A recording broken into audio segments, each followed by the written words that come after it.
52 points. Jamal Murray continues to show the world that not only am I having a career season, not only am I one of them ones, not only do I got one of the deepest bags in the league, not only am I one of the best scorers in the league, not only am I the true blue Kentucky guard, not only am I the Canadian Prince, not only can I do it to the very best in the league, not only you put Ryan Nembhard, Andrew Nembhard, Tony Nembhard, Marcus Nembhard, the cousins, they brother, they mother, you put them in front of me, I'm going to ice them down too. Isolation, threes, step back, side step, off ball, off rip, off pin down, don't matter. You drop, I'm hitting you. You play too tight, I'm hitting you. Getting to the bucket, scoring any, every, and which way. His name is Jamal Murray. He's going to be an all-star this year. Put him on the ballot. Adam Siller. Did you look? Did you see? Were your eyes open in Indiana? Did you watch Jamal Murray put that man on a map? As my dog, Chris Moves, always said, give him a map. He's lost. Jamal Murray, 52 points. Y'all know what time it is. This is Locked on Nuggets. That's Ryan. This is Swipa. Let's get to it.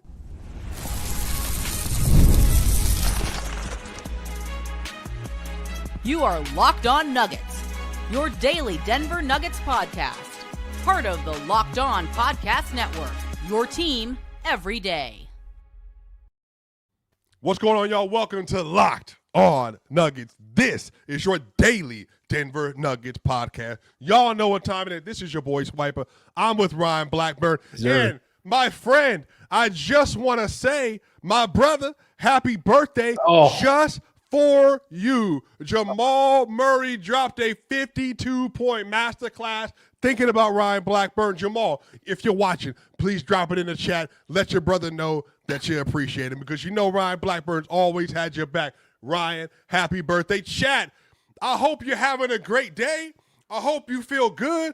I hope you enjoyed the game. The Nuggets finally got a win. The Nuggets had a 20-plus point lead, 27, and it didn't lose the lead.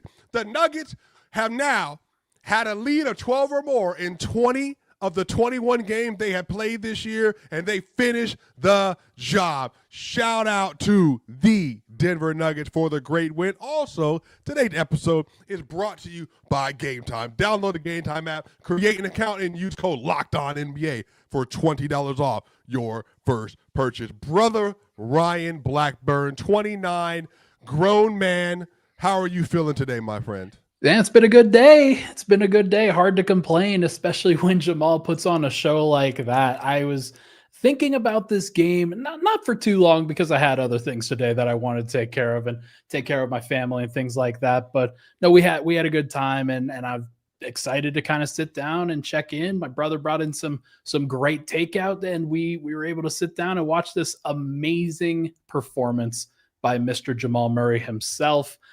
Thank you to everybody for the birthday wishes. Really, really kind in the chat. What a performance from Jamal, man. Let's go through the numbers here real quick. 52 points, 36 minutes, 19 of 25 from the field, 10 of 11 from three, 4 of 5 from the line. Doesn't need no stinking free throws in order to get to 50. 6 rebounds, 4 assists, 1 turnover. Like, about as efficient of a performance as you could possibly get, man. This is an incredible performance. There was a stat that got out there, I think Opta Stats had it, that the only 2 players in NBA history to have 50 points on 90% from three and make 10 plus threes in that game, Jamal Murray and Aaron Gordon. In both of them were this year for the Nuggets. I mean, this team's talented, man. They are talented. They've got some dudes, and they're ready to go this year. Yeah, I mean, it's really this simple, you all. I think a lot of people, one of the things that I mentioned, a side thing to Ryan just a few minutes ago, was that if you look at the NBA plus minus this year, Jokic is currently second in the NBA in plus minus, but one thing they're missing is that Aaron Gordon is still top 10. He's 8th overall in plus minus this season. And I think that the Nuggets they're really missing that piece to their team. And Jamal Murray, because of today's performance, he creeps into the top 10. And I think the Nuggets are primed to win the title this year. Cameron Johnson on the Old Man in the Three podcast, or the Young Man in the Three podcast, and his rename talked about this too with Aaron Gordon. Aaron believes that they are going to win the title at the end of the year.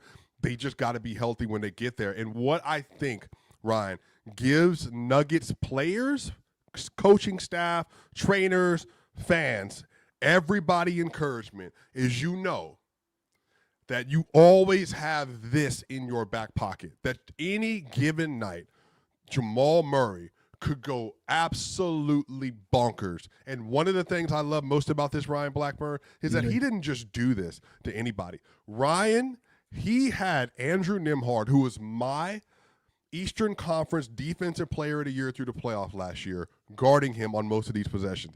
TJ McConnell, another good defender, was guarding him on most of these possessions. And guess what, Ryan? What? It didn't matter. Jamal didn't see them, didn't care about them, and no matter which way they defended him, drop, ice, hedge, whatever you want, I'm going to give it to you. And he was incredible. And Ryan, the ability that Jamal has gathered to be able to hit these sidestep threes, these step back threes, Ryan, honestly, it adds such a deep layer to his game. And when he's playing like this, bro, honestly, man, there just might not be too many guards in the league that can get to this level with Jamal. There's a couple of indicators that I look for with Jamal sometimes, and one of them is patience. One of them is his pace, where like he's not the most athletic guard. He has times where he gets up and he yams it on you, but like he's not the most athletic guard. And so oftentimes it's his balance, it's his pace, it's his shake ability, it's his ability to separate and get as much from that as possible. And in this game, it just felt like he was so patient and moving so well. And it didn't matter that the ankle was, it looked like it was slowing him down at least a little bit early on, but kind of like worked it out and played through it and got it a little bit looser and just felt like Denver would go to him on a consistent basis, like out of pick and roll, out of DHO. He gets to play with a two-man game with Jokic, with Jonas, and it felt every single time he was getting a good shot, or at least a good enough shot for him in this particular stage moments, because this dude, like when he gets to this level, there's no telling what he can score. Like only 25 shots tonight, and he got to 2. That's crazy efficiency when you only take 5 free throws, man. It's crazy efficiency, and the way that he can get to those spots, like they're his shots. He's been shooting so efficiently from all levels this year, and tonight it just went in even more. So, congrats to him. Like this was a tremendous performance. Yeah, and I think one of the things Jamal deserves credit for is that now having 2 bigs that can screen, brother, that has changed the dynamic for him, because now the two-man game, he basically can be seamless between Jokic and Valanciunas. But also one of the things too, y'all, we're talking about this maybe a little bit in the second segment because we got to get to the rest of the game, obviously. I don't quite think people, Ryan, understand just how good Jamal has been over the course of this season. By the way, Ryan, today, per Synergy, he averaged 1.486 points per possession on offense today. He was going nuts. And if you look at his stuff this year, like you look at how he's played, Jamal Murray has been in isolation 1.24 points per possession, in isolation 1.16 points per possession as a pick and roll ball handler, 1.13 points per possession in transition. And then you talking about like just overall guard play, left, right, navigating screen, it didn't matter. And one of the great things today was if you let him get to the rim, he was finishing. If you played off too far on the screen and the pick and roll, he got to the mid-range, he shot over the top of you. He got Nembhard, he got whoever on his backside on those mid-range shots he was hitting them. Like, and then, let alone Jokic, Jokic didn't even have like a, good Jokic game per se. It was a good NBA game. He was good. Yeah, but like 13 assists, 24 points. Like, it just opens up the offense so much, man. And shout out Cam Johnson, too. Cam Johnson all had a good game feeding off of him. His point totals were lower just because, like, you're not going to take a lot of shots with Jamal going crazy like this. But, man, he really opens the ceiling up for this team. And so when they got out to a 72 to 48 lead at the half, a lot of this is off the back. Like, Jamal was 23 points on 104 true shooting in the first half. It's like, what do you do when he's playing that well? And he had another 29 in the second half, man. Like, that's crazy. That's insane to think about. On the season now, Jamal's averaging 24.7 points, 6.6 assists, 4.6 rebounds is actually a career high. So I think those are career highs across the board, if just barely so on the rebounding and assist front. but he's now shooting over 50% from the field for the first time, I believe, 50.3% from the field and 45.2% from three with this game, 88.9% from the line. Like you said it before, this dude's an all-star. This is so clear to me that the Nuggets this year have been two-pronged. Like Jokic has been incredible. He's the best player in the world. He does a lot of things. He carries a lot of burden. But so often he's been able to take a step to the side, mostly set screens, use his gravity to help get Jamal free because Jamal's been in such control in these moments too. And it's why Jokic is never complaining when Jamal gets into these zones. He's never questioning whether it's a good shot or not because he knows that Jamal can get to this place, knows that Jamal is capable of this, and on a consistent basis has been delivering every single time the Nuggets have needed him this year. It's been unbelievable to watch. Like, this is an all-star. I don't care how the NBA does it. I still have no idea how they're going to classify voting and getting certain players. Are they going to do 3 different starting units for voting? I have no idea, but who cares? Jamal is an all-star. Get him into the game. On the other side, we got to talk about the rest of this game and the rest of the team and the overall performances. And again, Ryan, 8 straight road wins now. Just incredible. Just incredible season so far for the Denver Nuggets. We'll talk about all this and more here at Locked On Nuggets.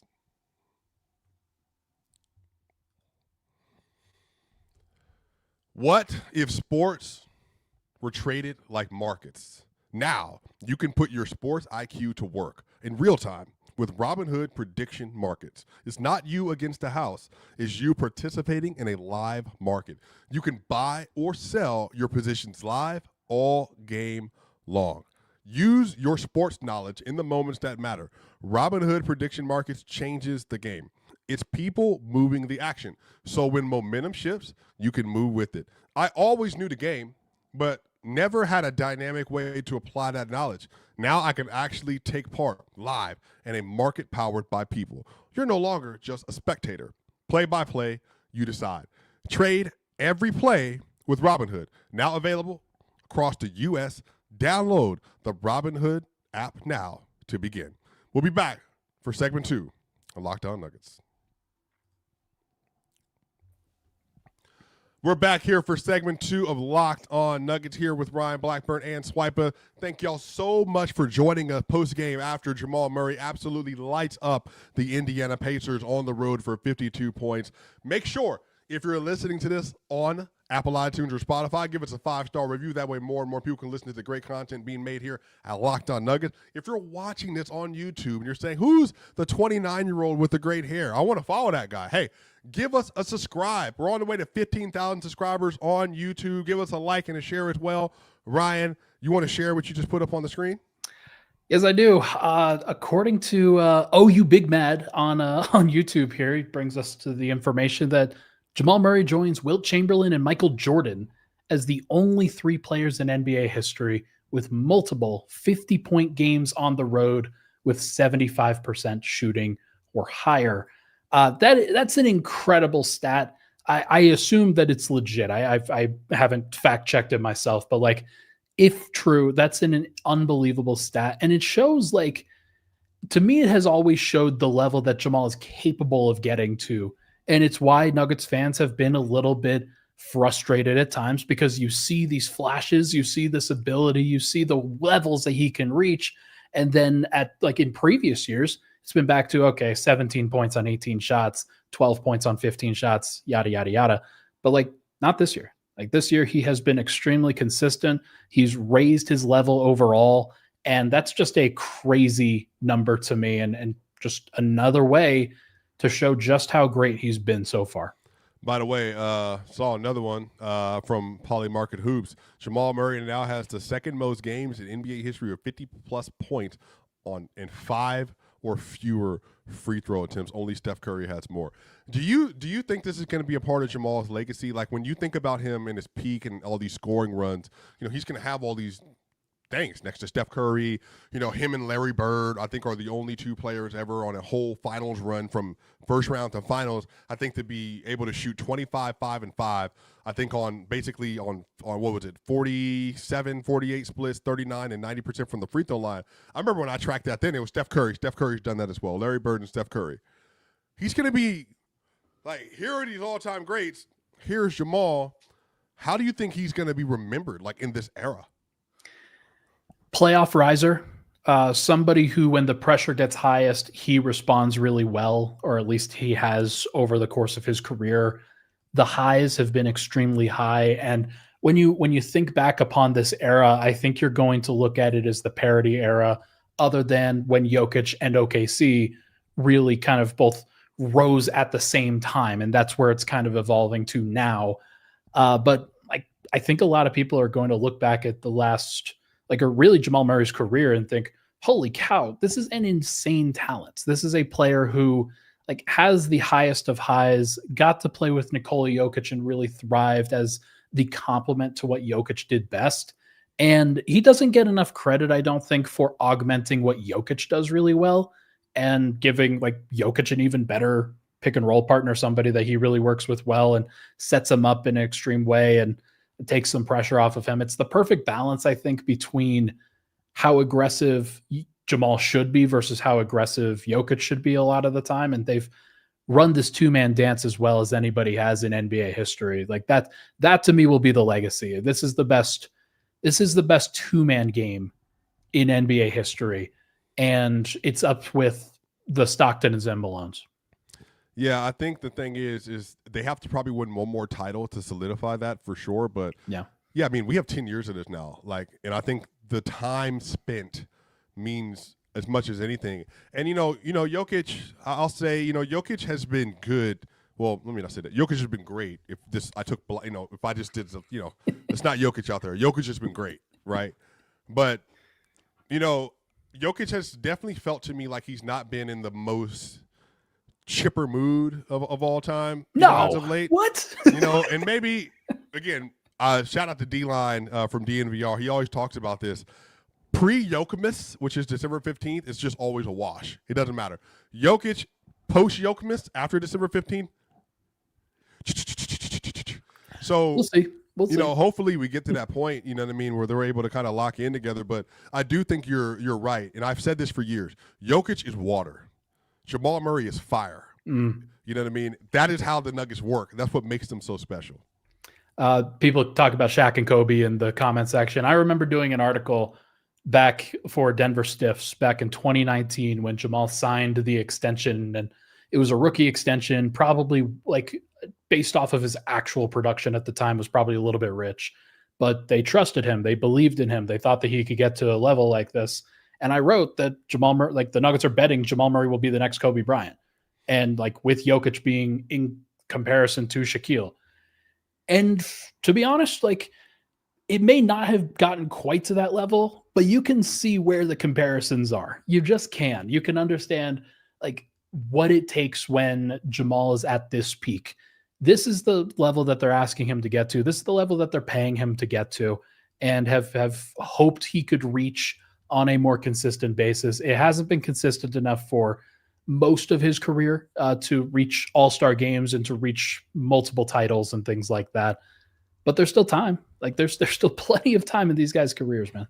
By the way, shout out Nate Duncan, just put a graphic out. Teams with 3 different 50-point scores in one season. This is from Nate Duncan. You got the 1961-62 Los Angeles Lakers.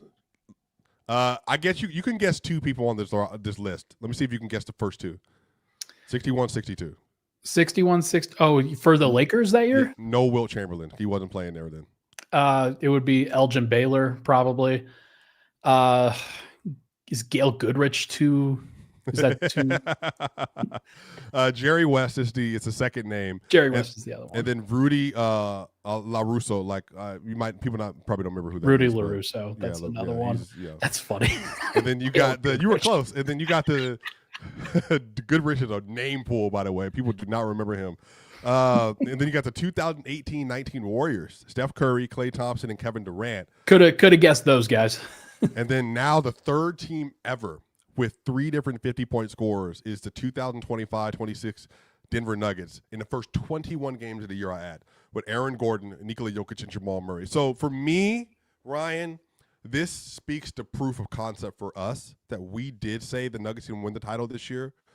If they're healthy, I think this is the level that they can get to, man. It is just like they have to get there. But watching these players play this well to start this year off, man, honestly, it's been frustrating. Like, I'm not admitting it's not been frustrating at times. But compared to last year, whew, oh yeah, like night and day. As frustrating as some of the losses have been, you got to see the forest through the trees, and what Jokic and what Murray and what Gordon have done so far. Like, as long as everybody's healthy at the end of the year, I think this team knows what they're capable of. Like, that's the real thing, is that they are in that general place where, like, they've built the championship team. It's not like everything around Jokic they have built and done a really good job. So it's about them finishing through. It's about them maybe they add one mid-season addition or something like that, but I'm not even really expecting that. I think if this is the squad that they have at the end of the year, they have a chance. And that's all you can really ask for against this absolute OKC juggernaut that we have seen formed here that's about to get 3 lottery picks next year. Somehow. On the other side, we're going to finish this convo. Talk about the defense, on and off day today. Talk about Peyton Watson, Cam Johnson, the other players, and get to it here at Locked On Nuggets. The World Cup is coming back to North America for the first time since 1994. Can't wait. And with 48 teams for the first time ever, it is going to be massive. But let's be honest, getting tickets is usually the hardest part. That's why the Game Time app is clutch.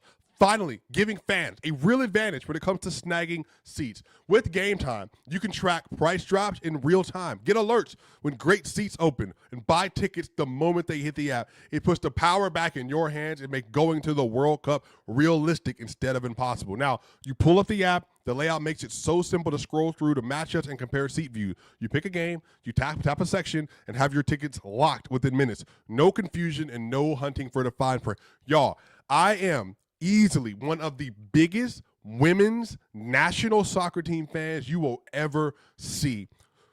Sophie, she's from Colorado. Mallory, she's from Colorado. Hogan, she's from Colorado. You got Trinity Rodman on that roster. I think the best defender in the world plays for Team USA Women's Soccer in Naomi Germa. She is incredible. I'm telling y'all, if you want to go watch these ladies play, you got to tap into Game Time. So take the guesswork out of buying World Cup tickets. In every match, concert, and event with Game Time, download the Game Time app, create an account, and use code LOCKEDONNBA for $20 off your first purchase. Terms apply. Again, download the app, make an account, and use code LOCKEDONNBA for $20 off. Swipe, tap, ticket, go.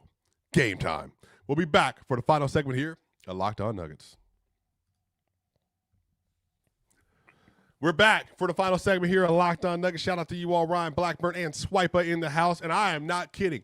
I love U.S. women's soccer.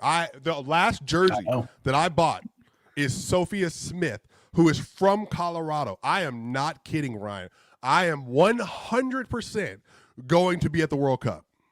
Janine Becky on Team Canada, she went to Valor.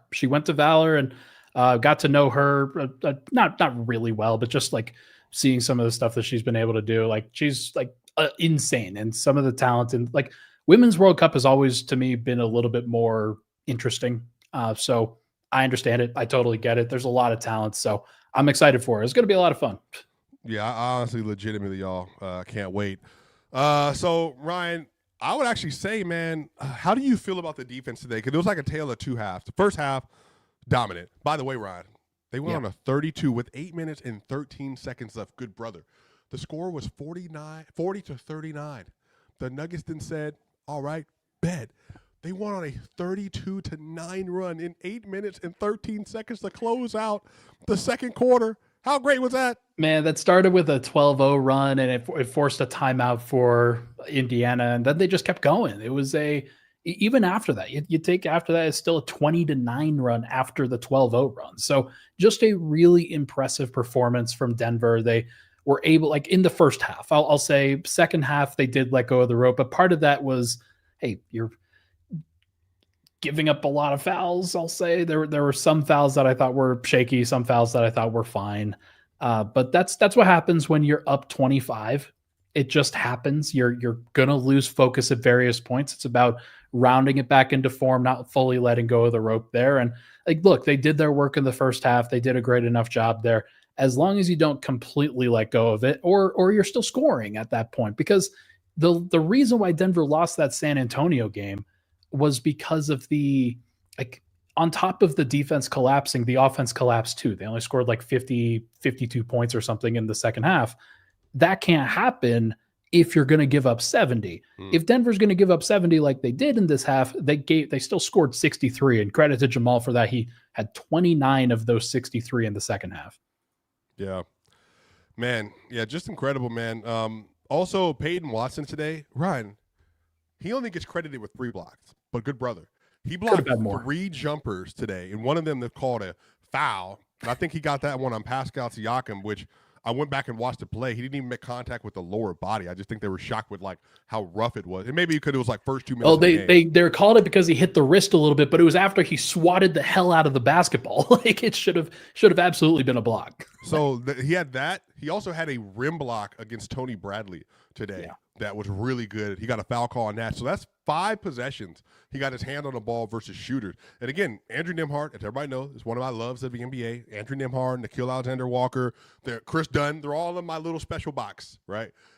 Nembhard is a really good player, dude. And he came around that screen confidently, and Peyton was just trailing so well and was able to make a difference on these plays. And I just really love, especially in the first half, of Spencer Jones, Cam Johnson, and Spencer. And also, I want to credit Jokic because I was noting this on the timeline for people and for myself. When Jokic played with effort defensively today, he got a block at the rim, multiple contests at the rim, and they all led to runouts and points for Denver. So when he's engaged, it works. And he was engaged in the first half. It was good. And then in the second half, I think, momentum just flipped and everything was just kind of all over the place. Yeah, it's funny. Like, the reason why I get a little bit annoyed with Joker defensively sometimes is because we see that he can do it. Like, there's no question that he can. Like, that he has done it before. The problem, I think, is he is conserving a lot of energy right now. There's definitely a little bit less mobility in some of these spots. But I will say, in this game, I did not feel like the 120 points that they gave up were entirely because they didn't have that much rim protection. And Peyton Watson made up for it with 3 blocks. And so they've got some different things. I will note Spencer Jones got hurt during the middle of this game as well. He only finished with 17 minutes, was questionable to return with a knee injury. So hopefully that is not a serious thing. I think it was like a knee sprain. So I think that part of that would have helped Denver's defense in some of those moments. But they have the capacity. I do think that Indiana is probably not the team to punish them as much as some others in terms of being able to, because they didn't want to take that many threes today. Indiana was 5 of 13 in the first half. They were 8 of 15 from 3 in the second half, and they could have really amped it up for more if they wanted to, but they settled a little bit, and they also turned the ball over a bit. Think that Denver overall pretty solid defensively, but let go in the third and fourth because they didn't have to focus on it. Yeah. How did you feel about the bench today? So they were a -1 without Jokic in the first half, which is not crazy. And then they were a -10 in the second quarter. They went on a 19-9 deficit that started the fourth quarter today. Yeah, start of the fourth quarter, you play the lineup that features Bruce. So Peyton Watson came back in for Zeke Naji at that point. So you had Bruce Brown, Tim Hardaway, Cam Johnson, Peyton Watson, Jonas Valanciunas. And I'm not surprised that they went to that group. And I actually like that Adelman is going back to Peyton Watson at the beginning of these fourth quarters, or pretty close to it, because eventually Aaron Gordon will come back. And eventually that's the lineup that you're probably going to go with the second unit. So you're going to want to play all of those guys at the same time. I think that Bruce has struggled. Now to me, like, Bruce is 14 points, 6 of 7 from the field, 1 of 1 from 3. It wasn't the shooting where he struggled. Couple, one of them was a weird travel that he didn't really travel on. And there were a couple of other plays that I was like, okay, that's not awesome. Zeke Naji had a horrible turnover under the basket at one point. It dribbled off his foot. Yeah. Yeah, like, I mean, come on, man. But overall, I still think that the problem there was the defense. It wasn't the offense, and they just kind of let TJ McConnell go wherever he wanted to. And then when TJ McConnell got to the places that he wanted to go, he created some open threes. And that was like, again, it could have been worse because I don't think that the Pacers are playing at their peak level right now. But you had some guys have some pretty good performances for the Pacers. Like Pascal had 23 points on 16 shots, and Nembhard was very good. Benedict Mathurin was pretty efficient other than the turnovers. Ben Shepherd went 5 of 5 and 3 of 3 from 3. So did Denver get a little bit lucky? I don't know. They scored 135. So who knows?